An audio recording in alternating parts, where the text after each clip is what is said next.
हरे कृष्ण प्रभु जी। हरे कृष्णा. हरे कृष्ण। एक मिनिट हा मॅम. हो हो, करा, सावकाश करा.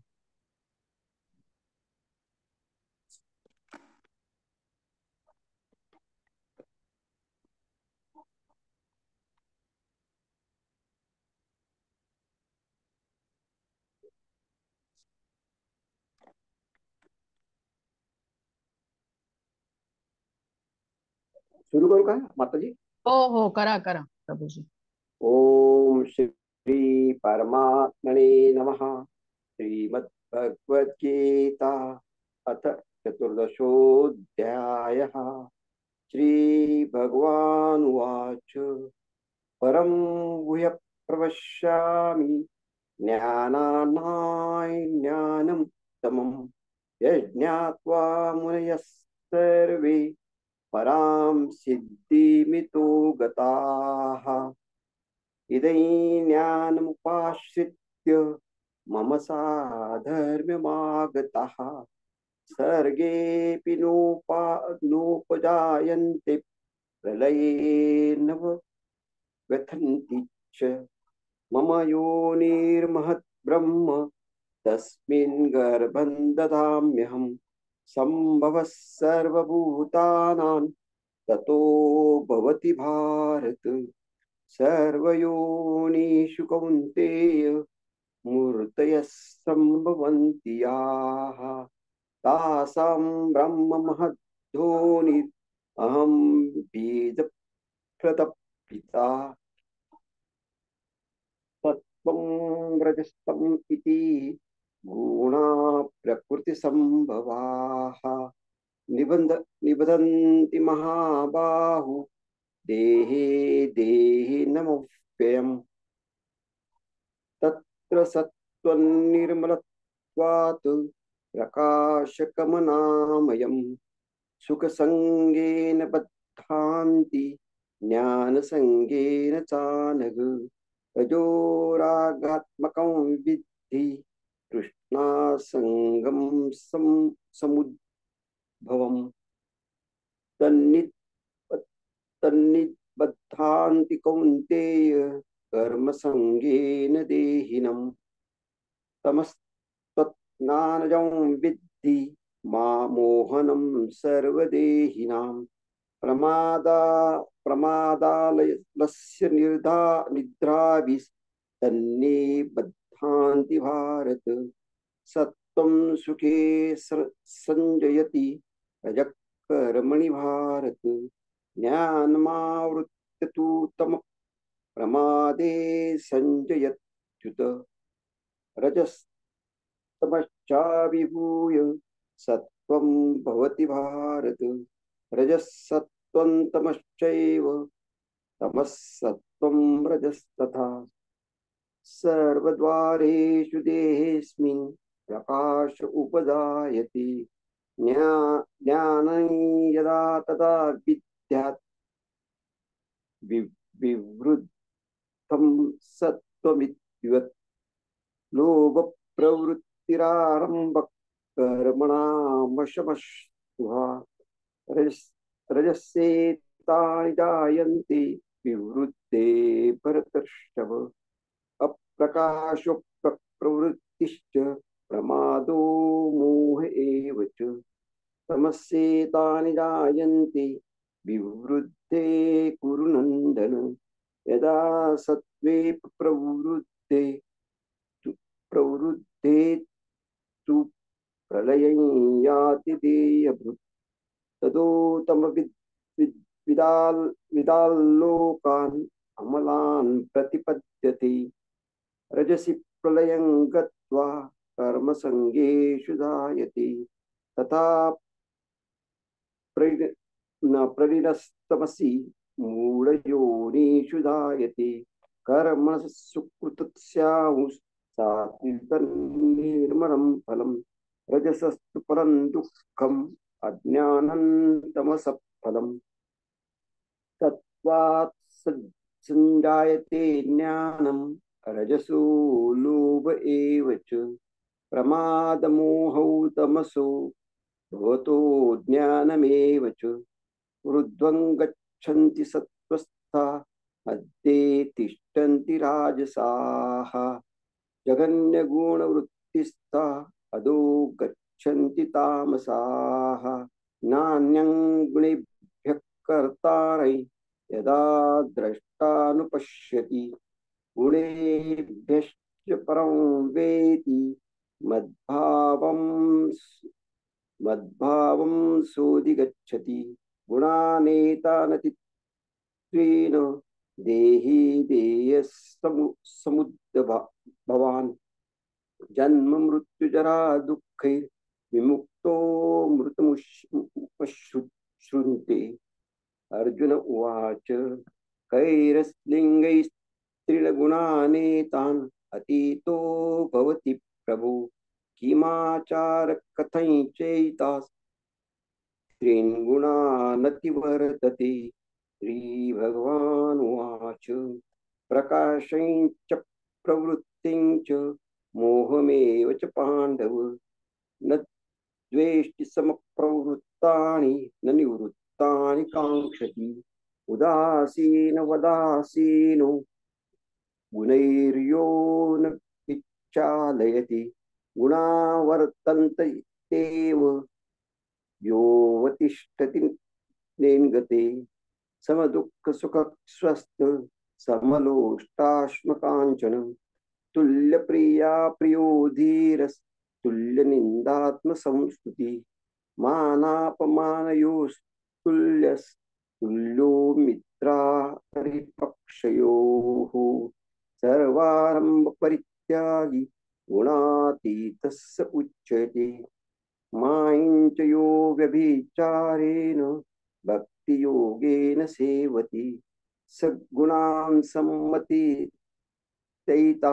ब्रह्मभूयाय कल्पते ब्रह्मणो हि प्रतिष्ठाहम् अमृतास्याव्यस्य च शाश्वतस्य च धर्मस्य सुखस्यैकान्तिकस्य च ॐ तत्सदिति श्रीमद्भगवद्गीतासु उपनिषत्सु ब्रह्मविद्यायां योगशास्त्रे श्रीकृष्णार्जुन संवादे गुणत्रय विभाग योगो नाम चतुर्दशोऽध्यायः। ओम श्री कृष्णार्पणमस्तु। हरे कृष्ण। हरे कृष्ण. सुरू करूया आपण. हरे कृष्ण. सर्वांचं स्वागत आहे. धन्यवाद प्रभूजी, खूप छान झालेला आहे आपला श्लोक पठण. ऍक्च्युली खरं तर 5 मिनिटं आहेत आणि काही डिवोटीज जॉईन होतील. बरं ठीक आहे, आपण करूया स्टार्ट.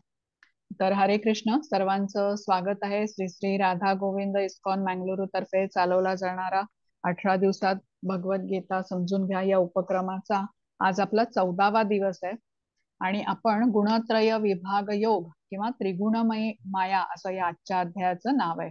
तर आपण सुरुवात प्रथम मंगलाचरणने करूया. ओम अज्ञानतिमिरान्धस्य ज्ञानाञ्जनशलाकया चक्षुरुन्मिलितं येन तस्मै श्रीगुरवे नमः. श्रीचैतन्यमनोभीष्टं स्थापितं येन भूतले स्वयं रूप कदा मह्यं ददाति स्वपदान्तिकं. हे कृष्ण करुणा सिन्धो दीनबन्धो जगत्पते गोपेश गोपिका कान्त राधाकान्त नमोस्तुते. तप्त कांचन गौरांगी राधे वृंदावनेश्वरी वृषभानुसुते देवी प्रणमामि हरिप्रिये. नमः ओम विष्णुपदाय कृष्णपृष्ठाय भूतले श्रीमते भक्तिवेदांत स्वामी इति नामिने. नमस्ते सारस्वते देवे गौरवाणी प्रचारिणे निर्विशेष शून्यवादी पाश्चात्य देशतारिणे. जयो श्री कृष्ण चैतन्य प्रभु नित्यानंद श्री अद्वैत गदाधर श्रीवासादि गौर भक्त वृंद. हरे कृष्णा कृष्ण कृष्ण हरे हरे हरे राम राम राम हरे हरे. हरे कृष्ण.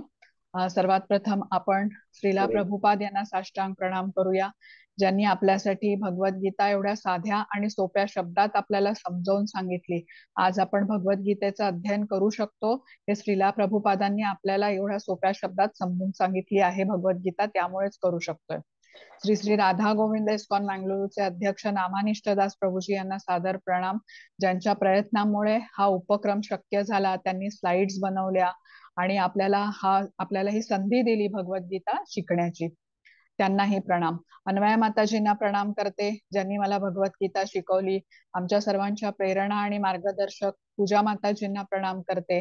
तसंच टेक्निकल टीमचे धन्यवाद देते. आज वर्गाला उपस्थित राहून सेवा देणाऱ्या मधुकर प्रभूजी प्रणाम करते त्यांना.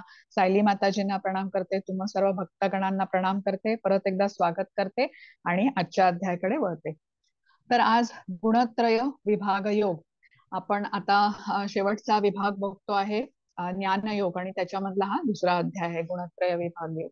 तर प्रकृतीचे 3 गुण माणसाला कसे काय बद्ध करतात आणि ह्या गुणांच्या पलीकडे जाऊन आपण कसं मुक्त होऊ शकतो, तसंच ज्यांनी ही अवस्था प्राप्त केली आहे म्हणजे गुणाच्या पलीकडे हे जाऊ शकलेले आहेत त्यांची लक्षणं काय आहेत याबद्दल आपल्याला आजच्या अध्यायामध्ये ज्ञान मिळणार आहे. तर श्री श्री राधा गोविंदांना प्रणाम करूया, त्यांचे आशीर्वाद घेऊया, त्यांच्या चरणी प्रार्थना अर्पण करूया आपल्याला कृष्ण भक्ती प्राप्त होवो म्हणून. कृष्ण कृपामूर्ती श्रीला प्रभुपाद यांनाही साष्टांग प्रणाम करूया, त्यांचे आशीर्वाद घेऊया प्रथम आपण. आता कालच्या अध्यायाची इथे थोडीशी उजळणी आहे. आता कालचा 13वा अध्याय होता क्षेत्र क्षेत्रज्ञ विभाग योग.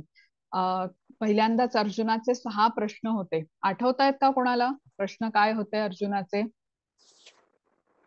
एखादा आठवतोय का तरी चालेल. बरं, प्रकृती म्हणजे काय, पुरुष म्हणजे काय, मग क्षेत्र म्हणजे काय, क्षेत्रज्ञ म्हणजे काय, ज्ञान म्हणजे काय आणि ज्ञेय म्हणजे काय. मग कृष्णांनी एक एक प्रश्नाची सविस्तर उत्तरं दिली होती. प्रकृती म्हणजे काय समजून घेतलं होतं आपण? प्रकृती म्हणजे सभोवतालचा निसर्ग म्हटला होता आपण, सृष्टी म्हटलं होतं. त्याच्यानंतर पुरुष, पुरुष म्हणजे काय? आनंदाचा उपभोग घेणारा. आता इथे आपल्याला काय समजायचंय? पुरुष खरं तर कोण आहेत? कृष्ण आहेत, हो ना. सर्व भोक्तारम कृष्ण आहेत. त्याच्यानंतर तिसरं होतं क्षेत्र. क्षेत्र म्हणजे काय आठवतंय का कोणाला? क्षेत्र म्हणजे आपलं शरीर, आपलं शरीर, बरोबर. आणि क्षेत्रज्ञ म्हणजे काय? शरीराला जाणणारा, बरोबर. परमात्मा. शरीराला जाणणारे 2 असतात. कोण? आपला आत्मा आणि परमात्मा. तर 2 क्षेत्रज्ञ झाले. आता ज्ञान म्हणजे काय? तर क्षेत्र आणि क्षेत्रज्ञ ह्यांच्यामधला फरक जाणणं म्हणजे ज्ञान झालं. आणि ज्ञेय म्हणजे काय? तर ज्ञानाचं ध्येय. ज्ञानाचं ध्येय काय आहे? परमात्म्याला जाणणं. आता ह्या प्रश्नांची उत्तरं दिल्यानंतर कृष्ण शेवटी काय म्हणाले होते की ज्याच्याकडे ज्ञानाची दृष्टी आहे, म्हणजे ज्याला ज्ञानचक्षु प्राप्त झालेले आहेत, तो या भौतिक जगातून मुक्त होऊ शकतो. आता आजच्या अध्यायामध्ये प्रकृतीचे 3 गुण याबद्दल कृष्ण आपल्याला सविस्तर सांगतात. आता काल आपण हेही बघितलं होतं की जो आत्मा असतो तो शरीरामध्ये 24 तत्वांनी बद्ध असतो आणि ह्यातून मुक्त होण्यासाठी ज्ञान हा एकमेव मार्ग असतो. म्हणून कृष्ण म्हणाले आहेत की ज्ञेय म्हणजे ज्ञानाचं ध्येय काय असलं पाहिजे? तर परमात्म्याला जाणणं, कारण आपल्याला या भौतिक जगातून मुक्त व्हायचं आहे. आता हे जे प्रकृतीचे 3 गुण आहेत आपल्यावरती कसे प्रभाव टाकतात? तर जसं आता आपल्याला बघा, दृष्टी आपली कमी झाली वयाप्रमाणे, तर आपण चष्म्याचा वापर करतो ना, तेव्हा आपल्याला स्पष्ट दिसू लागतं. तसंच हे ज्ञान जे आहे ना ते वापरून आपण आत्मा आणि परमात्मा यांचं स्वरूप जाणू शकतो आणि मग आता आपण पुढे जाऊ शकतो. या प्रकृतीच्या 3 गुणांना पार करून जो वरचा गुण आहे त्याच्यामध्ये स्थित होऊन कृष्णांकडे वाटचाल करू शकतो. आता इथे बघा 6व्या अध्यायाची सुरुवात, 14व्या अध्यायाची सुरुवात इथून होतीये. अध्यायाची सुरुवात कृष्णांनी केलेली आहे. तर ते काय म्हणतात की हे प्रकृतीचे जे 3 गुण आहेत ना ते आपल्यावरती कसा प्रभाव टाकतात याबद्दलचं इथे सांगण्यात आलेलं आहे. प्रभूजी तुम्ही वाचणार अनुवाद आणि पुस्तकातून वाचा. इथे काही चुका आहेत. हो. हरे कृष्ण. श्री भगवान म्हणाले, आणखी तुला मी तुला सर्व ज्ञानाचे परम उत्तम ज्ञान सांगतो. जे जाणल्याने सर्व मुलींना परमसिद्धी प्राप्त झाली आहे. हरे कृष्ण. हरे कृष्ण. आता कृष्ण सुरुवात करतात अध्यायाची. तर हे जे प्रकृतीचे 3 गुण असतात ना, आपली भक्ती आपल्यापासून हिरावून घेऊ शकतात. तर ह्या 3 गुणांपासून मुक्त कसं व्हायचं यासाठी हे ज्ञान मी तुला सांगेन असं कृष्ण म्हणालेले. आणि हे ज्ञान वापरून ऋषी मुनींनी परमसिद्धी प्राप्त केलेली आहे. आता आपण एखाद्या लांबच्या प्रवासाला निघतो तेव्हा आपण सतर्क असतो ना, प्रवासामध्ये आपले पैसे, आपलं सामान, मोबाईल वगैरे आपण कसं जपतो. तसंच भक्तीच्या मार्गावरती ना प्रकृतीचे हे 3 गुण आपले अडथळे बनतात. कसे ते आपण आता आजच्या अध्यायात समजावून घेणार आहोत. आपण 9व्या अध्यायामध्ये म्हणजे राजगुह्य ज्ञान, राजगुह्य परमगुह्य ज्ञान आपल्याला 9व्या अध्यायात कृष्णांनी दिलं होतं. त्याला राजगुह्य ज्ञान असं कृष्ण म्हणाले होते. आणि आज जे देत आहेत ते परम ज्ञान आहे, जे घेऊन भक्ताला पूर्णावस्था किंवा सिद्धी प्राप्त होते असं सांगितलेलं आहे. हा, सायली माताजी, तुमचा काही प्रश्न आहे? हो, प्रकृतीचे 3 गुण म्हणजे कुठले, मला नाही हा लक्षात. हा हा सांगते. प्रकृतीचे 3 गुण म्हणजे सत्वगुण, रजोगुण आणि तमोगुण. अच्छा.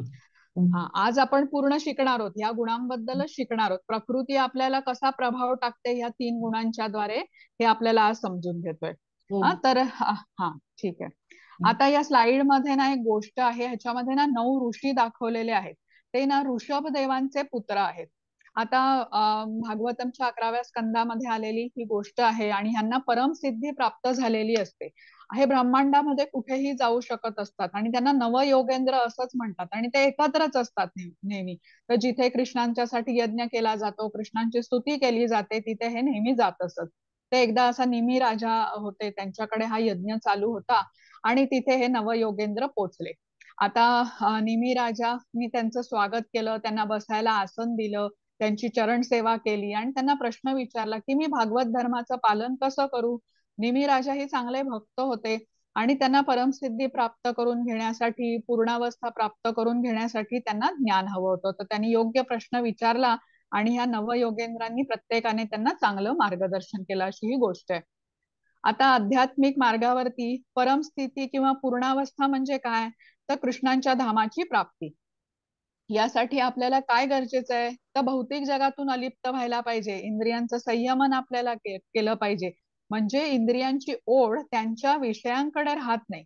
आता एखादा विद्यार्थी असेल बघा, ज्याला माहिती आहे आपलं ध्येय काय आहे, मला इंजिनिअरिंगची परीक्षा द्यायची आहे, तर तो त्या विषयामध्ये किंवा त्या परीक्षा क्लिअर करण्यासाठी हे त्याचं ध्येय झालं, मग त्या दृष्टीने तो प्रयत्न करतो. म्हणजे काय करेल, तो अभ्यास करेल, त्या विषयामध्ये जे चांगले शिक्षक असतील त्यांचं मार्गदर्शन घेईल. तसंच आता आपण सर्वांनी आता भगवद्गीता शिकतोय, भगवद्गीतेतून ज्ञान घेतलं की आपल्याला भौतिक पार कडून आपल्याला कृष्णांच्या धामामध्ये जायचंय. तर हा तर आपला शेवटचा गोल झाला की आपल्याला सगळ्यांना हा गाठायचंच आहे हे ध्येय. पण तरीही आपला प्रत्येकाचा काहीतरी वेगळा वेगळा बघा गोल असतो किंवा आपलं ध्येय असतं, त्या कारणासाठी आपण इथे हे शिकायला आलेलो असतो. तर तुमच्यापैकी कोणी सांगू शकेल का, तुम्ही हा उपक्रम कुठल्या हेतूने केलात, तुम्हाला काय शिकायचं होतं? म्हणजे कृष्ण भक्ती करायची किंवा कृष्ण धामामध्ये जायचं, हे तर आपल्या सर्वांचंच ध्येय, पण ह्याच्या व्यतिरिक्त काही ध्येय होतं का? कसली उत्सुकता होती? मी बोलू का माताजी? हो हो, बोला ना माताजी. म्हणजे मला हे जाणून घ्यायचं होतं की काही वेळेस आहे ना, म्हणजे आपण मागच्या जन्मातलं तर आपल्याला काही माहिती नाही, पण म्हणजे काही लोक असे असतात आपल्या जवळचेच, ते खूप चांगलं वागतात, चांगली कर्म करतात, तरी सुद्धा त्यांच्या वाटेला त्रास काय येतो, आणि त्रास पण असा असतो तो हा. भयंकर असतो. आणि हो. याच्या उलट मला हा प्रश्न पडतो की काही लोक खूप स्वार्थीपणाने वागतात आणि एवढं पण ते काही म्हणजे चांगली कर्म करत नाही, तरी सुद्धा आज ते खूप आनंदित आहेत. हा. हा एक प्रश्न मला पडत होता. आणि मी एक होमिओपॅथिक डॉक्टर आहे. माझं जे आहे ना, म्हणजे मानसिक म्हणजे रित्या जेव्हा माणूस डिस्टर्ब होतो ना, त्यावेळेसच हो. तो फिजिकली काहीतरी प्रॉब्लेम येतात. आणि हो. मग मला असं वाटत होतं की जर मी हे नॉलेज घेतलं तर मला पेशंटला काउन्सिल करायला आणखीन सोपं जाईल. खूप आणि छान माताजी. आणि मनशांती आणि खरं कशामध्ये आनंद आहे. आणि आणखीन एक गोष्ट म्हणजे माझ्या मुलांनी हा क्लास जॉईन केलेला, तो इंग्लिश मधनं करतो, थर्ड टाइम. त्याच्यामध्ये मला जरा बदल दिसत आहेत. आणि मग ह्याच्यामध्ये हे बदल का होत आहे, असं तो काय शिकतोय हे मला पाहायचं होतं, त्यामुळे मी हा क्लास जॉईन केला. खूप छान माताजी, मला हा तुमचा पॉइंट तर खूपच आवडला. तुम्ही मला आधी तर सांगितलंच होतं त्याबद्दल, पण आपण घेतलेल्या ज्ञानाचा वापर इतरांपर्यंत हा लाभ कसा देऊ शकतो ही कृष्ण भावना आहे.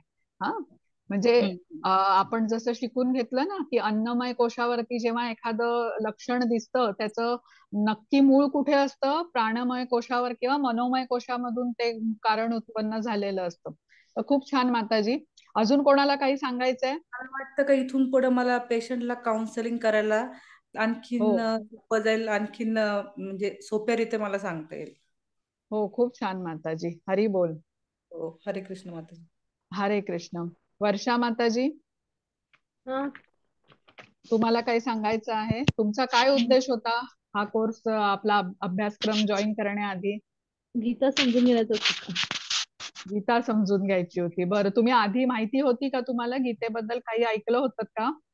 थोडंफार ज्ञानेश्वरी बरं. ऐकायला जाते मी.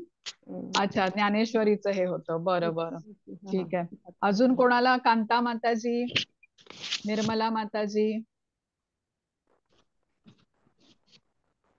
बरं, आता बघूया आपण. आता कसं आहे बघा, प्रत्येकाला काहींना कर्माचा सिद्धांत समजून घ्यायचा असतो, हो ना, काहींना भावनांचं नियमन करायचं असतं. तर असे वेगवेगळे गोल्स असतात बघा प्रत्येकाकडे, की आम्हाला कशाला भगवद्गीता समजून घ्यायची, म्हणजे ध्येय माहितीये आपल्याला, महत्व काय इथे द्यायचंय कुठल्या गोष्टीला, की ज्याला ध्येय माहितीये ना तिथे पोहोचण्याचा तो प्रयत्न करतो. आता ध्येयच माहिती नसेल तर मनुष्य कसा असतो, दिशाहीन असतो, भरकटलेला असतो, गोंधळून जातो. तर आपल्याला लक्षात ठेवूया, जे पण आपण ध्येय ठेवलेलं आहे, कृष्ण प्राप्ती हे सर्वात शेवटचं ध्येय आहे, पण तिथे पोहोचत असताना जे काही छोटं ध्येय आपण ठेवलेलं आहे तिथपर्यंत पोहोचण्याचा प्रयत्न करूया. आता इथे पुढच्या श्लोकामध्ये बघा, कृष्ण आपल्याला सांगणार आहेत की हे ज्ञान घेऊन आपण स्थिर होतो. प्रभूजी वाचता अनुवाद दुसऱ्या श्लोकाचा. हो वा. हरे कृष्ण.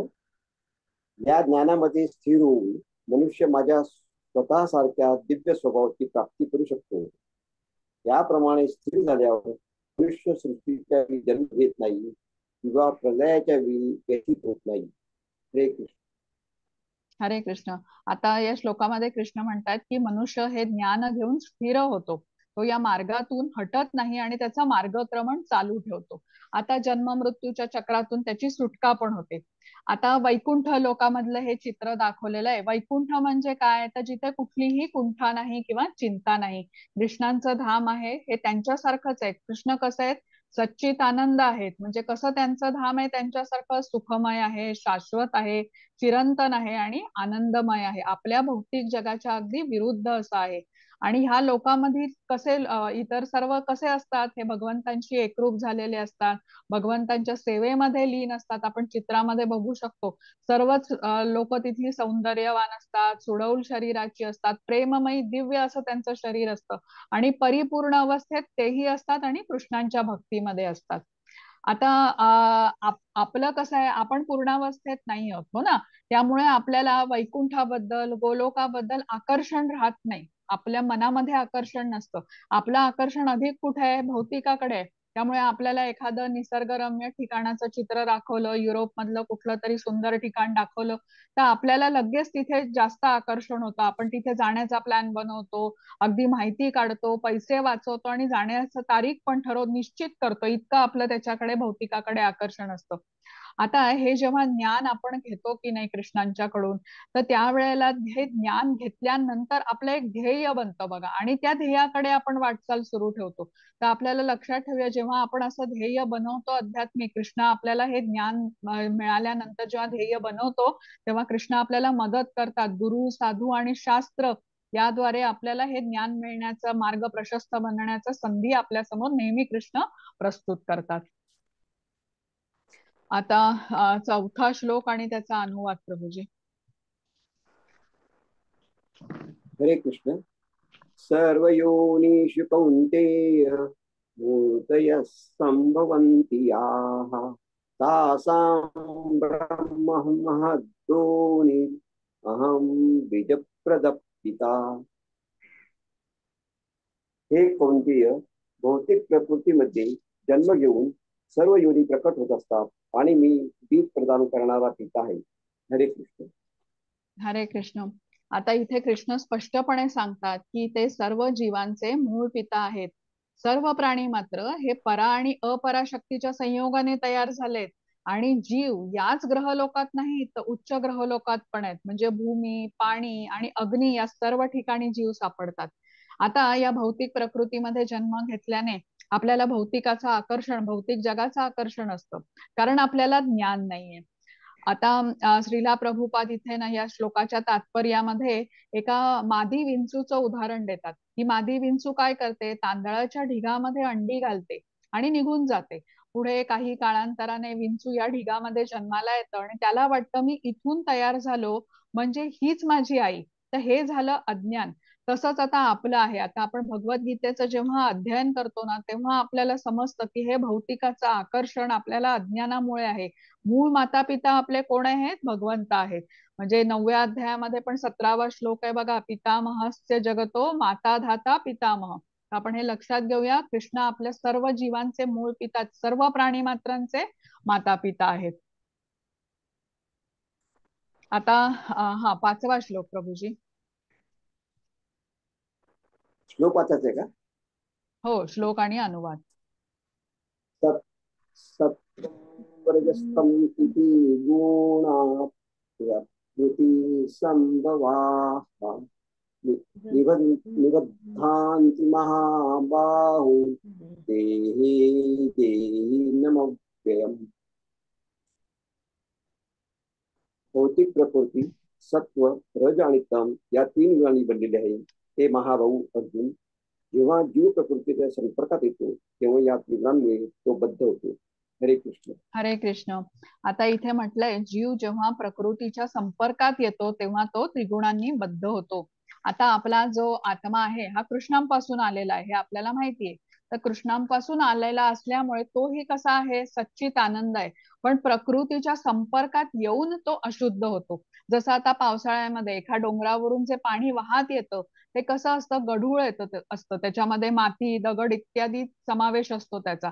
तसंच अगदी आपला आत्मा प्रकृतीच्या संपर्कात येऊन अशुद्ध होतो आणि सच्चित आनंद या स्वरूपाच्या विरुद्ध म्हणजे असत, अज्ञानी, निरानंदी बनतो. आता एखादा आपली नैसर्गिक स्थिती कशी असते बघा, आपली निरोगी अवस्था असते ना, पण आपल्याला काही दुखणं झालं किंवा रोग झाला तर तो रोग नियंत्रित करतो आपण काय खाणार, आपण कसं राहणार, आपली ऍक्टिव्हिटी काय असणार. उदाहरणार्थ आता काहींना डायबिटीस असतो, ऍसिडिटीचा त्रास असतो, मग अशा लोकांना काही पथ्य पाळावी लागतात. किंवा आता ज्या व्यक्तीला आर्थरायटिसचा त्रास आहे त्या माणसांना सर्व हालचाली करता येत नाही. किंवा अगदी साधा नेहमीचा आपला ताप येतो बघा कधीतरी आपल्याला, मग सकाळी उठून आपण नेहमीची ती कामं करू शकतो का, नाही करू शकत. म्हणजे आता हा ताप ठरवतो ही व्यक्ती काय काम करणार आणि काय नाही करणार. तर लक्षात घेऊया, तसंच हे जे 3 गुण असतात ना ते आपल्याला बद्ध करतात, प्रभाव टाकतात आपल्यावरती, आपलं नियंत्रण करतात.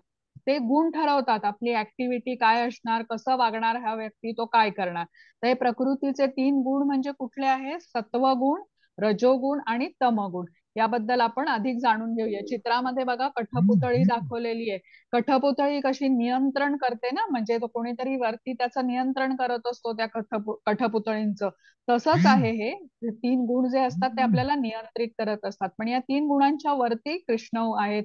कृष्ण कसे आहेत, ते ह्या गुणांचे नियंत्रक आहेत, प्रकृतीच्या 3 गुणांचे नियंत्रक आहेत. आणि आपण काय आहोत, या प्रकृतीच्या 3 गुणांद्वारे नियंत्रित केले जात आहोत. हा फरक आहे. हा, आता 6वा श्लोक आणि अनुवाद प्रभूजी. हरे कृष्ण. तत्र सत्त्वं निर्मलत्वात् प्रकाशकमनामयम् सुख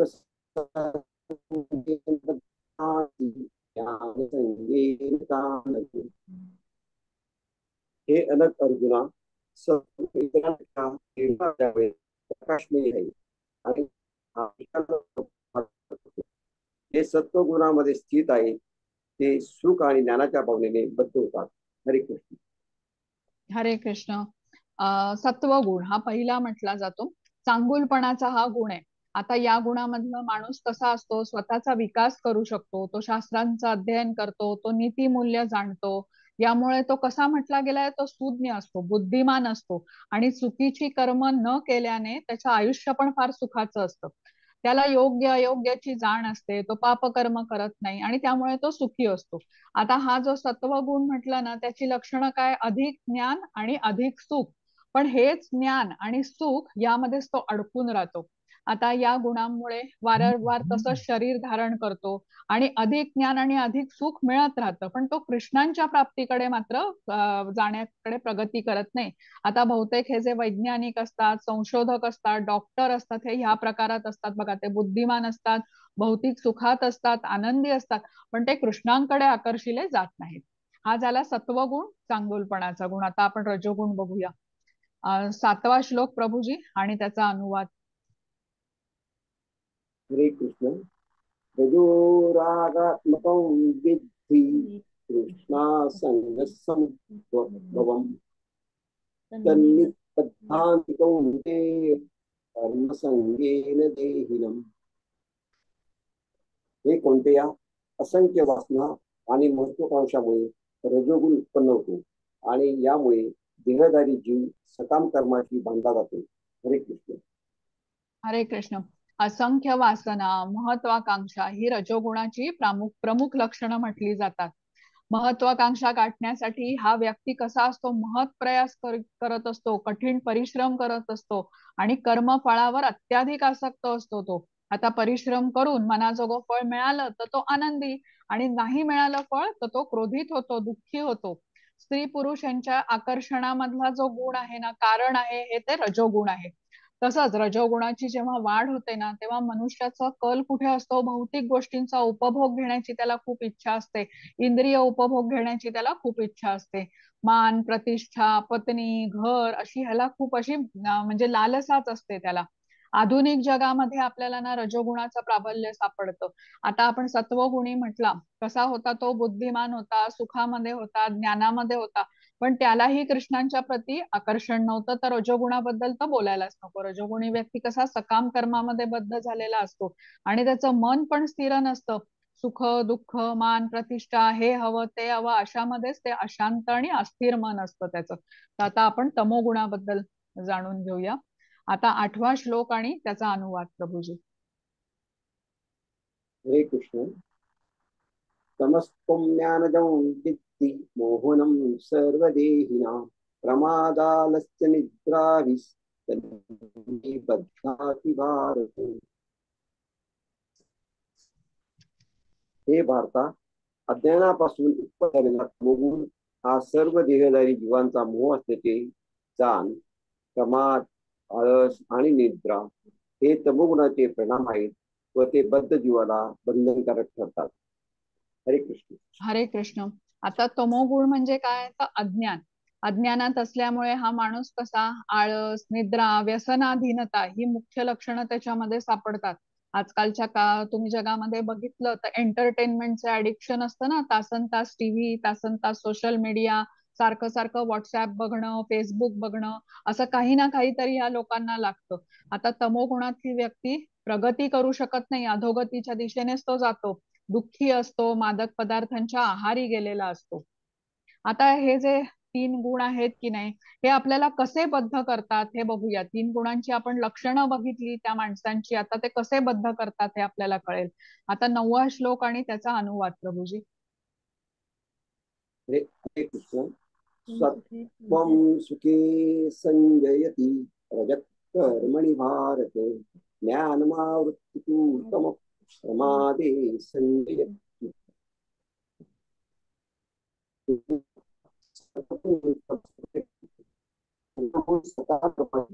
आणि तमोगुण त्याचे ज्ञान आवृत्त करून मूर्खपणाशी बांधतो. हरे कृष्ण. हरे कृष्ण. आता ज्ञान आणि सुख यामध्ये सत्वगुणी व्यक्ती बद्ध होतो.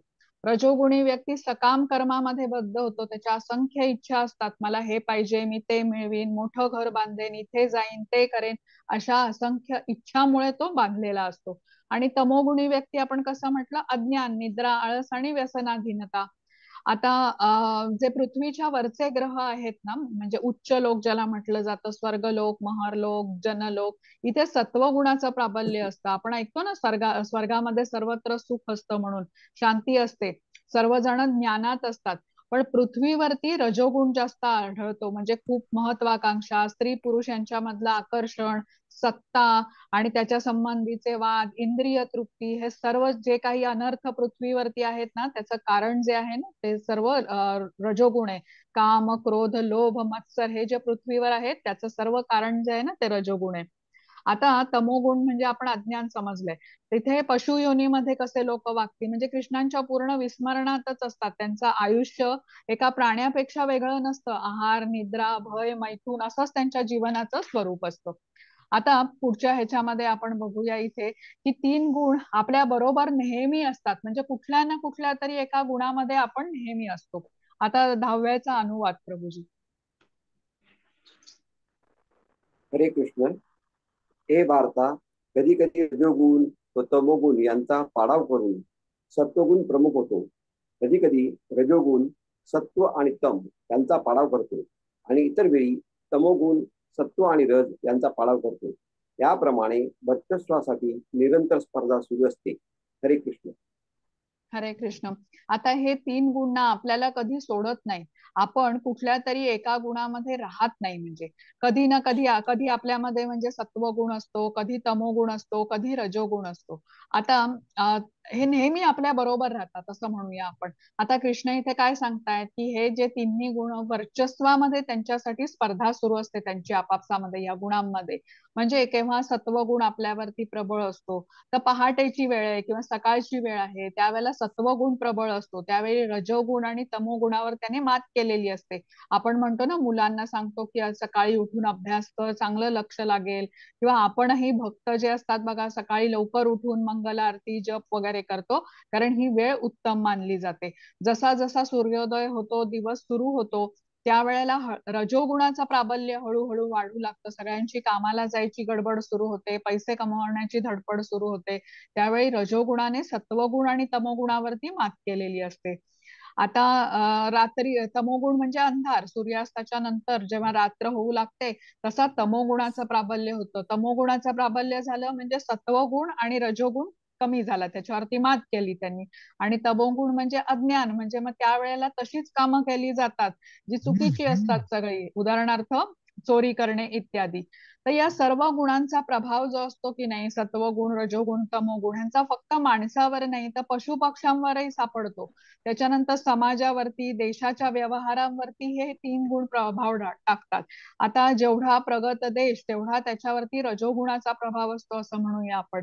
किंवा जो देश आध्यात्मिक प्रगतीमध्ये असतो त्याला मध्ये सत्वगुणाचा प्रभाव असतो आणि मागासलेल्या अविकसित देशामध्ये तमोगुणाचा प्रभाव आढळतो.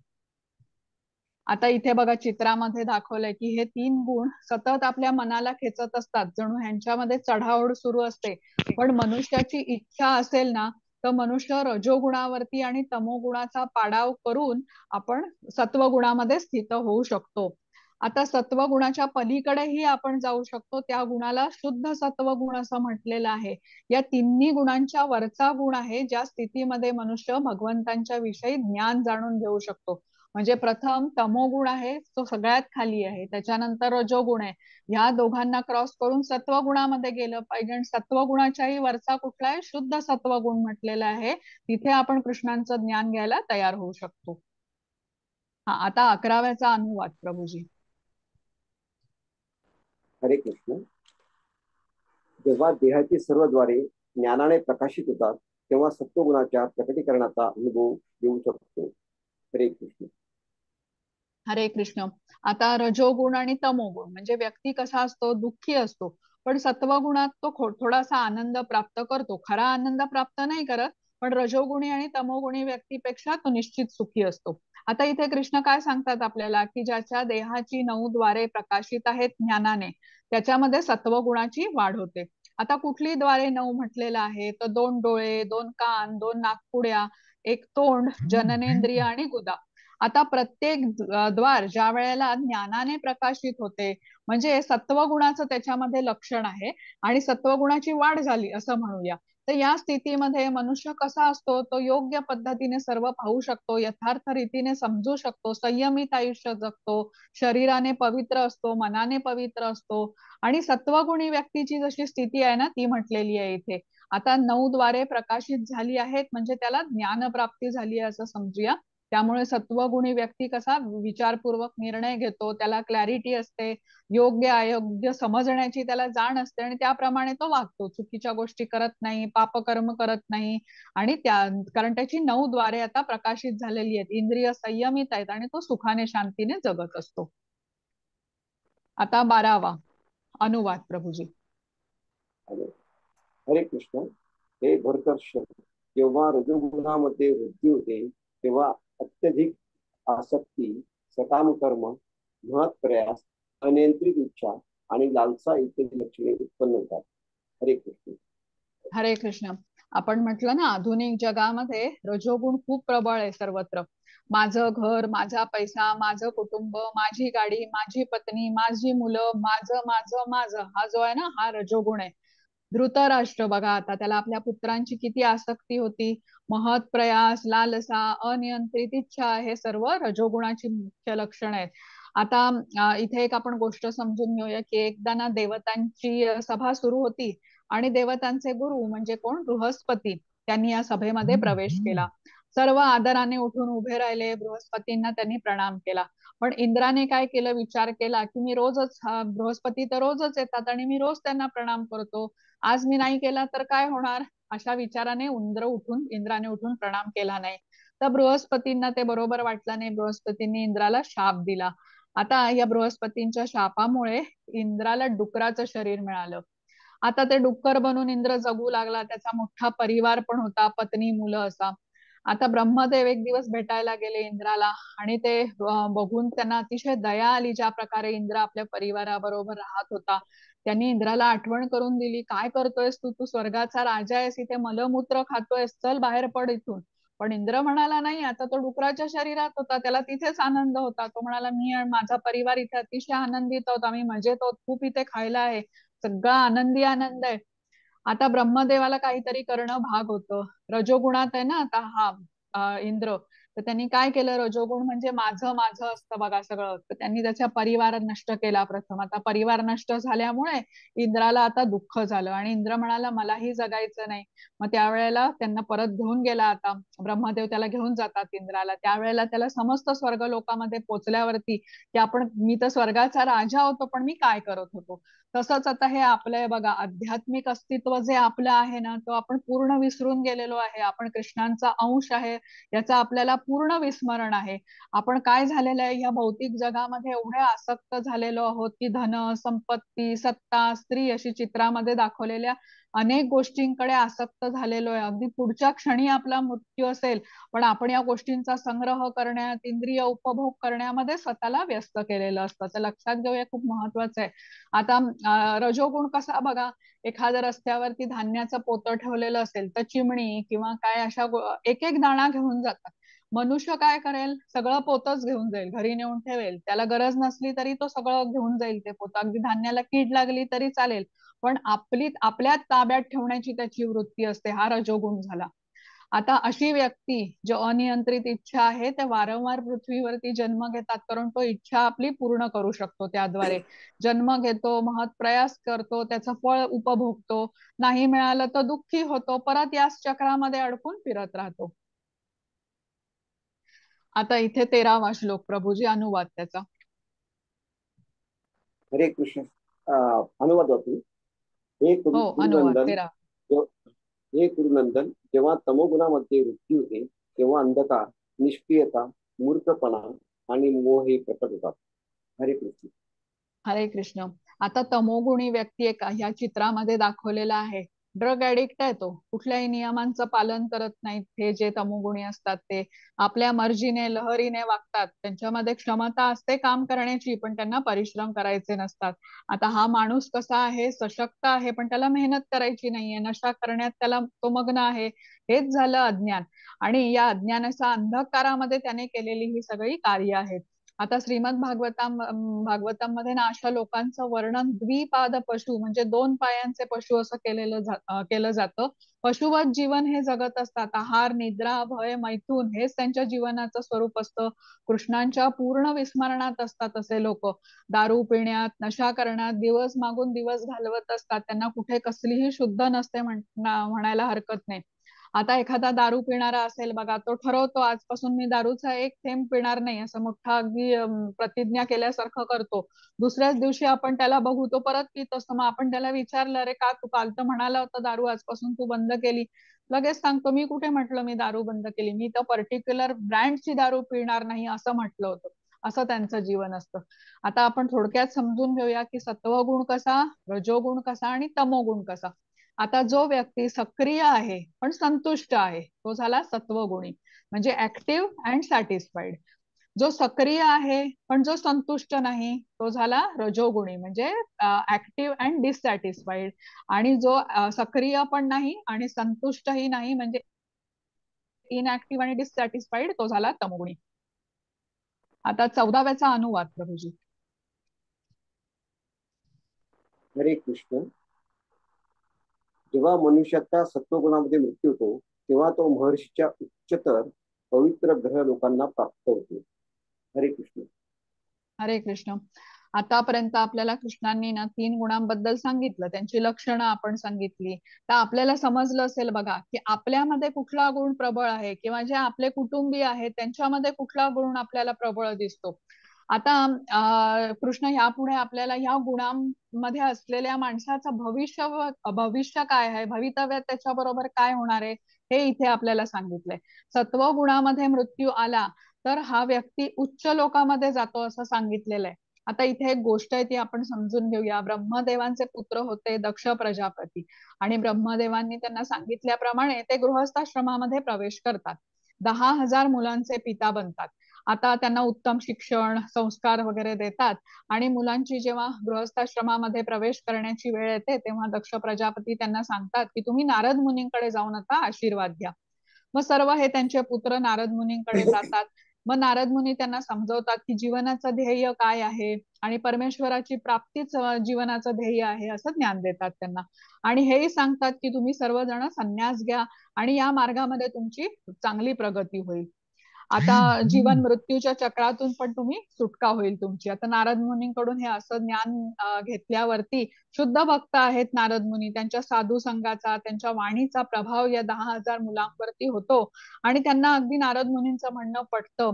ही दक्ष प्रजापतीची सर्व मुलं प्रजापतीकडे परत जातात आणि गृहस्थाश्रमामध्ये प्रवेश करायला नकार देतात, संन्यास घेतात आणि ते वनात निघून जातात. आता दक्ष प्रजापतीला हे काही त्यांचं वागणं आवडत नाही, पण कालांतराने त्यांना 5,000 मुलं होतात. मग त्यांनाही उत्तम शिक्षण देतात, ते संस्कार देतात आणि गृहस्थाश्रमामध्ये प्रवेश करण्यापूर्वी नारद मुनींचा आशीर्वाद घ्यायला पाठवतात. नारद मुनी परत त्यांना ज्ञान देतात की तुमच्या जीवनाचं ध्येय काय आहे, परमेश्वराची प्राप्ती आहे आणि ती नाही केली तर तुमचं जीवन व्यर्थ आहे. आता नारद मुनी त्यांना सांगतात की तुमच्या मोठ्या भावांचा आदर्श तुम्ही आपल्या समोर ठेवा. त्याप्रमाणे सर्व ही मुलं पण संन्यास घेतात. आता मात्र दक्ष प्रजापती अतिशय क्रोधित होतात आणि ते नारद मुनींना शाप देतात की ब्रह्मांडामध्ये राहायला तुम्हाला आता कुठलं एक ठिकाण नसेल, तुम्ही सारखे भ्रमण करत राहाल. आता श्रीला प्रभुपाद होते ना, ते मजेने असं आपल्या शिष्यांना म्हणत होते की जसा नारद मुनी एकसारखे भ्रमण करत असतात ना, तसंच मी पण अमेरिका, कधी फ्रान्स, कधी जर्मनी, कधी भारत असं मी भ्रमण करतोय. पण मला आता वृंदावनामध्ये जाऊन स्थित व्हायचं आहे. तर ह्या पुढे माझा जो कृष्ण भक्तीचा जो प्रसार आहे ना, ते तुम्ही मला या कार्यामध्ये मदत करा आणि मी जाऊन आता वृंदावनामध्ये स्थित होत असं ते गमतीने सांगत असत. आता इकडे सत्वगुणाचं भवितव्य काय होतं हे कृष्णांनी आपल्याला सांगितलं की उच्च ग्रहावरती जाईल. ज्याचा मृत्यू सत्वगुणामध्ये होईल तो उच्च ग्रहावरती जाईल. असं का बरं म्हणत नाहीत कृष्ण की सत्वगुणामध्ये झालेला ज्या व्यक्तीचा मृत्यू होईल तो माझं धाम प्राप्त करून घेईल? सांगू शकाल?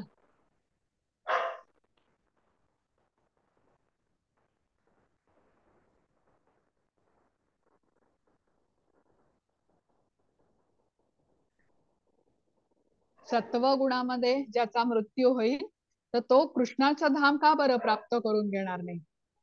मध्ये कृष्ण अजून म्हणतात ना टप्पे बऱ्याच ठिकाणी. हा सांगा माताजी. मध्ये अजून टप्पे आहेत. तिथपर्यंत पोचायला.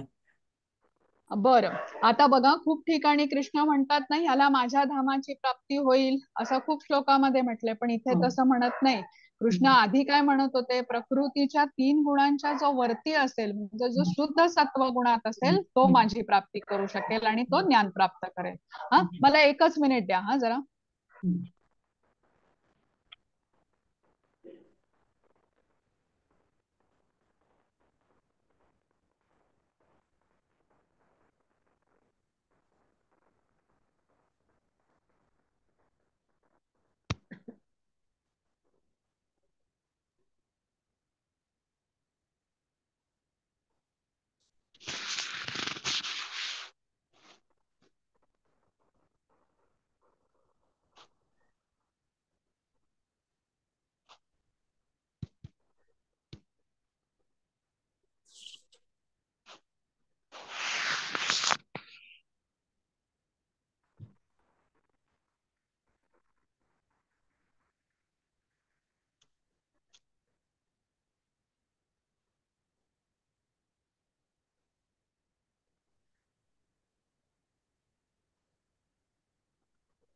हा, तर सत्वगुणी व्यक्ती कसा असतो, तोही ज्ञान आणि सुख ह्याच्यामध्ये बद्ध असतो. हा, म्हणून तो कृष्णधामाची प्राप्ती करू शकत नाही. जोपर्यंत तो शुद्ध सत्व गुणामध्ये प्रगती करणार नाही तोपर्यंत तो बद्धावस्थेतच असतो.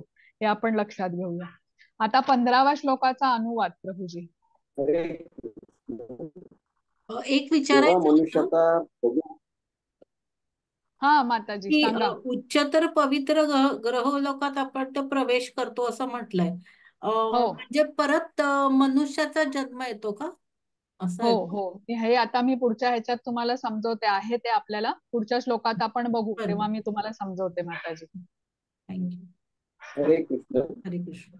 जेव्हा मनुष्याचा रजोगुणामध्ये मृत्यू होतो तेव्हा तो सकाम कर्मामध्ये संलग्न झालेल्या मनुष्यात जन्म घेतो, आणि जेव्हा तमोगुणामध्ये मृत्यू होतो तेव्हा तो पशु योनीमध्ये जन्म घेतो. हरे कृष्ण. हरे कृष्ण. आता इथे म्हटलंय की रजोगुणात ज्याचा मृत्यू होतो तो सकाम कर्मात संलग्न झालेल्या मनुष्यात म्हणजे पृथ्वीवरती परत जन्म घेतो. आता रजोगुण आपण काय म्हटलं, असंख्य इच्छा, महत्वाकांक्षा आणि ती पूर्ण करण्यासाठी धडपड, म्हणून त्या इच्छांची पूर्ती करण्यासाठी त्याला इथे वारंवार जन्म घ्यावा लागतो. अमर्यादित इच्छा असतात त्या पूर्ण होत नाहीत म्हणून तो परत पृथ्वीवरती जन्माला येतो. आणि जो तमोगुणी असतो ना तो मृत्यू पाहून पशुचा जन्म घेतो. आता ही सर्व ना धोक्याची सूचना किंवा इशारा इथे कृष्णांनी दिलेला आहे सर्व तमोगुणी व्यक्तीसाठी. आणि आता इथे कृष्ण स्वतः सांगतायत. आता बघा हा, कृष्णाने आपल्याला मनुष्याचं शरीर दिलंय. आपण काय केलं, पशुसारखा त्याचा आहार, निद्रा, भय, मैथून मध्येच फक्त वापर केला. हा, म्हणजे कृष्णांबद्दल आपण काही स्मरण केलं नाही. आता आपण बघितलं तर जे पशु असतात ना ते आहार, निद्रा, भय, मैथून हे अधिक चांगलं आपल्यापेक्षा करू शकतात. हत्ती बघा आता केवढं खातो, आपण खाऊ शकतो का हत्ती एवढं? अजिबात खाऊ शकणार नाही. गाय, म्हैस हे दिवसभर चरत असतात. आपण फार फार तर अर्धा तास भोजन करू शकतो, त्यानंतर आपण नाही करू शकणार. आता काही अस्वल असतात बघा, ती 6-6 महिने, पोलार बेअर्स वगैरे असतात, ती 6-6 महिने झोपतात. म्हणजे लक्षात घ्या, आहार झाला, आता आपण निद्रा बघितली. आता भय, पक्षी बघा जराशा हालचालीने पटकन उडून जातात, किंवा प्राण्यांना पण खूप अधिक भय असतं. ते 4 पायांवरती खूप जोरात वेगाने पळू शकतात, उड्या मारू शकतात, झेप घेऊ शकतात आपल्या सुरक्षिततेसाठी. आपण हे सर्व नाही करू शकत. आणि मैथून, माकड बघा जेवढी पिल्ल जन्माला घालतात, किंवा काही पक्षी दिवसातून अनेक वेळा हे करू शकतात, तेही आपण करू शकत नाही. तर इथे आपण लक्षात घेऊया की आहार, निद्रा, भय, मैथून ह्यामध्येच जन्म माणसाने गमावला तर पशुचं शरीर घे, ज्या ठिकाणी जाऊन तू अधिक चांगल्या प्रकारे हे कार्य करू शकतोस असं कृष्ण म्हणतात. दुसरी एक गोष्ट आपल्याला इथे लक्षात द्यायची आहे की मनुष्याचं शरीर ना हे प्राण्यांसारखं मर्यादेच्या बाहेर इंद्रिय उपभोग करण्यासाठी बनलेलंच नाहीये. आता आपण प्रमाणाबाहेर खाल्लं तरी आजारी पडतो, प्रमाणाबाहेर झोपलो तरी आपण आजारी पडतो. मग माणसाने आता कितीही प्रगती केली बरं का, टेक्नॉलॉजी एवढी वापरून वेगळी वेगळी नवीन उपकरणं बनवली, सुखसोयी तयार केल्या स्वतःच्यासाठी, पण इंद्रिय उपभोगाची क्षमता तो वाढवू शकलाय का? नाही वाढवू शकला. म्हणजेच आहार, निद्रा, भय, मैथून हे माणसाच्या शरीरासाठी नाहीये. जे प्राणी करू शकतात ते आपल्यासाठी नाहीये. आपला उद्देश नक्कीच काहीतरी वेगळा आहे. तर आता सोन्याची वीट आपल्याला जर का पेपर वेट सारखा आपण त्याचा वापर केला तर ते योग्य ठरेल का? नाही ठरणार. तसंच आहे आहार निद्रा भय मैथुन जे आहे ना, हे पशूंच्या जीवनासाठी म्हटलं जातं. कारण पशूंचं कसं आहे, जीवन अतिशय संघर्षमय, भोगयोनीच म्हटली जाते, कष्टाचं जीवन आहे त्यांचं, यातना भोगण्यासाठी पशुचं शरीर मिळालेलं आहे. तर जेव्हा व्यक्ती तमोगुणामध्ये माणूस असूनही तमोगुणामध्ये राहतो, तेव्हा त्याला दिलेला हा धोक्याचा इशारा आहे. आपल्याला इथे लक्षात घ्यायचंय, तमोगुणातून रजोगुणात आपल्याला, रजोगुणातून सत्व आणि पुढे शुद्ध सत्वामध्ये आपल्याला स्थित व्हायला कृष्ण सांगतायत. हा, आता 22व्या श्लोक प्रभूजी आणि त्याचा अनुवाद. नाही सॉरी, 16वा श्लोक ना. श्लोक. हो, हरे 16वा कृष्ण. 16वा. हरे कृष्ण. कर्मणः सात्विकं निर्मलं फलं रजसस्तु फलं दुःखम् अज्ञानं तमसः फलम्. पुण्यकर्माचे फळ शुद्ध असते आणि ते सत्वगुणामध्ये असल्याचे म्हटले जाते, परंतु रजोगुणामध्ये केलेल्या कर्माचे फळ म्हणजे दुःख आहे आणि तमोगुणामध्ये केलेल्या कर्माचे फळ म्हणजे मूर्खपणा आहे. हरे कृष्ण. हरे कृष्ण. आता इथे काय सांगितलंय आपल्याला, की सत्वगुणात केलेल्या कर्माचं फळ पुण्यकर्म असतं किंवा शुद्ध असतं. रजोगुणात केलेल्या कर्माचं फळ दुःख असतं. म्हणजे सुरुवातीला बरं वाटतं, चांगला आनंद येतो, पण नंतर अंततः ते दुःखदायी परिणाम मिळतो. रजोगुणात केलेलं काम श्रेयस्कर नसतं असं म्हणूया आपण, अंतिम फायद्याचं नसतं. आणि तमोगुणात केलेल्या कार्यात दुःखच दुःख असतं, जसं दारू पिणे इत्यादी. आता सत्वगुणामध्ये सात्विक फळ, रजोगुणामध्ये सुरुवातीला चांगलं पण अंततः दुःख देणारं, आणि तमोगुणामध्ये सर्वतः दुःख देणारे फळ मिळत असतात. आता इथे चित्रात बघितलं तुम्ही तर सत्वगुणी व्यक्तीने केलेलं कार्य म्हणजे काय, तो ज्ञानी असतो, शास्त्राने संमती दिलेली कार्य करतो, त्याने मंदिर उभारलंय बघा. मग रजोगुणी कसा आहे, फळाकडे अत्यंत आसक्त आहे, सदैव फायदा बघत असतो आणि मिळालेलं सुखही त्याचं क्षणभंगूर असतं. मोठ्या मोठ्या बिल्डिंग कॉम्प्लेक्सेस वगैरे तो बांधत असतो. आणि तमोगुणामध्ये केलेलं कार्य कसं, मूर्खपणांमध्ये अज्ञानामध्ये केलेलं कार्य असतं, तिथे त्याने जिना बांधलाय पण जिन्यावर चढायला जागाच सोडलेली नाहीये. तर हे तमोगुणाचं लक्षण झालं. आता 17वा श्लोकाचा अनुवाद प्रभूजी. हरे कृष्ण. सत्वगुणापासून वास्तविक ज्ञान उत्पन्न होते, रजोगुणापासून लोभ उत्पन्न होतो आणि तमोगुणापासून प्रमाद मोह आणि अज्ञान उत्पन्न होते. हरे कृष्ण. हरे कृष्ण. बघा स्पष्ट सांगितलंय या श्लोकामध्ये, सत्वगुणी व्यक्ती भक्तीमध्ये प्रगती करू शकतात. ते स्वर्गलोक, फार फार तर ब्रह्मलोकाची प्राप्ती करून घेऊ शकतात. जसं आता विमान आहे ते उड्डाणापूर्वी रनवेवरती धावतं ना, तसंच सत्वगुण म्हटलेला आहे, भक्तीमध्ये प्रगती करण्यासाठी हा रनवेचा वापर आपण करू शकतो सत्वगुणामध्ये स्थित होऊन. आणि रजोगुण म्हणजे पृथ्वीवरती परत परत जन्म, आणि तमोगुणी म्हणजे पशुयोनीमध्ये तो जन्म घेतो. हा 18वा श्लोक आणि प्रभूजी त्याचा अनुवाद.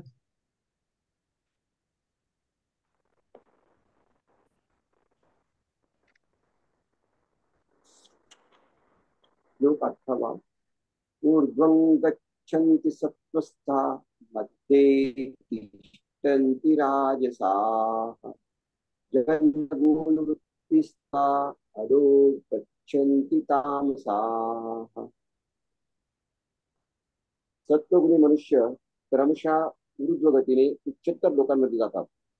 रजोगुणी मनुष्य पृथ्वी लोकात वास करतात आणि जे निंद तमोगुणात स्थित आहेत त्यांचे नरक लोकात पतन होते.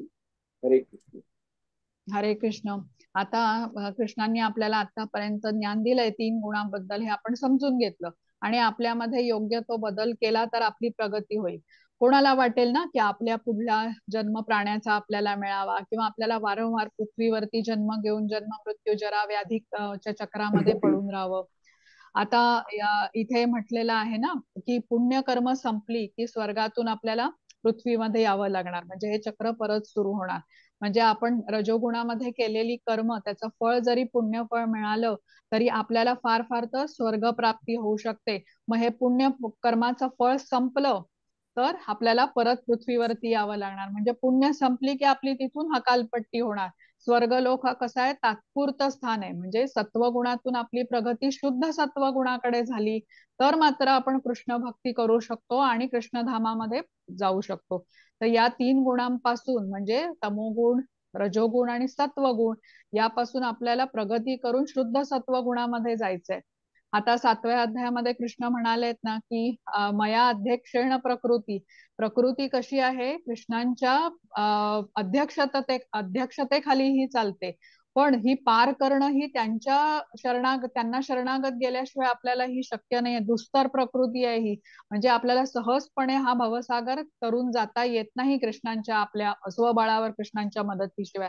म्हणून आपण लक्षात घेऊया की हे जे 3 गुण आहेत ना प्रकृतीचे, ते त्यांच्या प्रभावातून मुक्त जर का आपल्याला व्हायचं असेल, शुद्ध सत्वगुणाकडे वाटचाल करायची असेल, तर आपल्याला कृष्णांना शरण जायला हवं. या 3 गुणांनी आपण बद्ध असल्यामुळे आपली अधोगती होऊ शकते, आणि जर का प्रगतीकडे जायची दिशा आहे ना, ही कृष्णांच्या मार्गदर्शनाखालीच होते. कारण कृष्ण कसे आहेत? या प्रकृतीचे नियंत्रक आहेत. म्हणजे आपण कसं एखादा बुडणारा दुसऱ्या बुडणाऱ्याला वाचवू शकत नाही ना, तशी आपली परिस्थिती आहे. कृष्ण हे प्रकृतीचे नियंत्रक असल्यामुळे आपल्याला त्याच्यातून हे मुक्त करू शकतात. तर इथे सायली माताजी बघा, तुमच्या प्रश्नाचं उत्तर होतं की स्वर्गलोक जे आहेत ना, पृथ्वीच्या वरचे उच्च लोक, यांना स्वर्गलोक म्हटलं जातं. आणि इथे कसं जातो मनुष्य? तर पुण्यकर्माची फळं मिळतात, म्हणून पुण्य संचय होतो, आणि त्याचं परिणाम म्हणून स्वर्गलोकाची प्राप्ती होते. पण स्वर्गलोक तात्पुरता का म्हटलेला आहे? पुण्य संचय कमी झाला, बँक बॅलन्स संपला की परत पृथ्वीवरती जन्म घेणार आणि परत ते चक्र सुरू होणार. समजलं का? हा, तिथून आपण बाहेर जाऊ शकत नाही जर का. हा, म्हणजे हा तात्पुरतं स्थान आहे. समजलं का? असते म्हणजे सुख आहे, ज्ञान आहे, ते आहे, पण तो परमनंट नाहीये. आपल्याला जर का परमनंट सुख आणि आनंद पाहिजे असेल तर कृष्णधामाचीच प्राप्ती केली पाहिजे. हा, त्यासाठी प्रयत्न केले पाहिजेत. आता 19व्याचा अनुवाद प्रभूजी. हरे कृष्ण. जेव्हा मनुष्य योग्य रीतीने पाहतो की सर्व कर्माचा प्राकृतिक गुणांखेरीज इतर कोणीही करता नाही, आणि जो या सर्व गुणांच्या पलीकडे असणाऱ्या परमपुरुषाला जाणतो, तो माझ्या आध्यात्मिक स्वभावाला प्राप्त होतो. हरे कृष्ण. हा बघा, आता इथे स्पष्ट दिलेलं आहे, जो कृष्णधामाची प्राप्ती करण्यासाठी शुद्ध सत्व गुणामध्ये स्थित होणं आपल्याला आवश्यक आहे, तेव्हाच आपण कृष्णांकडे जाऊ शकतो. या 3 गुणातून पार झालो, त्रिगुणांच्या पलीकडे गेलो, तर जन्म मृत्यू जरा व्याधी मधून आपली सुटका होऊ शकते. 20व्याचा अनुवाद प्रभूजी. हरे कृष्ण. जेव्हा देहधारी जीव भौतिक शरीराशी संबंधित या त्रिगुणांच्या पलीकडे जाण्यास समर्थ होतो, तेव्हा तो जन्म मृत्यू जरा आणि त्यापासून होणाऱ्या दुःखातून मुक्त होऊन या जीवनात अमृताचा उपभोग घेऊ शकतो. हरे कृष्ण. हरे कृष्ण. तर या 3 गुणांचं ना बंधन आहे, आपल्याला जणू जखडून टाकलंय आपल्याला. तर हे बंधन आपल्याला तोडायचं आहे आणि शुद्ध सत्व गुणामध्ये स्थित व्हायचंय, तर आपली पुढची वाटचाल होऊ शकते. त्रिगुणांच्या पलीकडे जाण्याचा आपल्याला प्रयत्न करायचा आहे. 21व्याचा अनुवाद प्रभूजी. हरे कृष्ण. अर्जुनाने विचारले, हे प्रभू, त्रिगुणांच्या अतीत असणारा मनुष्य कोणत्या कोणत्या लक्षणांनी ओळखला जातो? त्याचे आचरण कसे असते आणि तो प्राकृतिक गुणांच्या पलीकडे कसा जातो? हरे हरे कृष्ण. आता इथे अर्जुनाचा प्रश्न आहे बघा, की आपल्याला कसं कळेल की आपण 3 गुणातून प्रगती केली आहे आणि त्यांना पार केलाय? तर कृष्ण काय उत्तर देतात हे आपल्याला पुढच्या श्लोकामध्ये कळेल. आता 22 ते 25चा अनुवाद एकत्र आहे प्रभूजी. हरे कृष्ण.